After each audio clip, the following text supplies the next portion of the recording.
So yesterday I was asked that this big thing that I'm printing right now, like one of the asked questions that most of you were asking, like, and I got a couple DMs, is what kind of supports I use.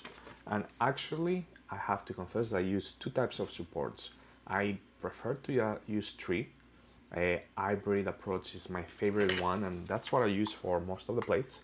They were, because all the cuts I did, there were minimal supports to print, but there were a couple here and there for like some of the gaps. For example, here internally, in this gap, like in these pieces, they have to like go like the tree. So that a tree is the best option because it can just support this. However, for the head, because I wanted like as much detail and clean as possible.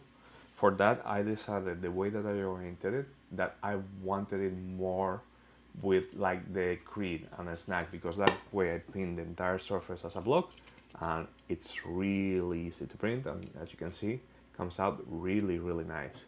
So in summary, those are like the ways that I like to do my supports. It depends on like the piece that I'm printing, orientation, and what type of surface it has. If I want something more detailed and it's just a big block, I go with the grid.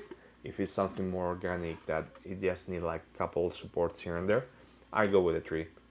So that's the video for today. That's how I apply the supports, and that's how I'm going to be printing this big monster right now using the tiny C3 printer I have. See ya!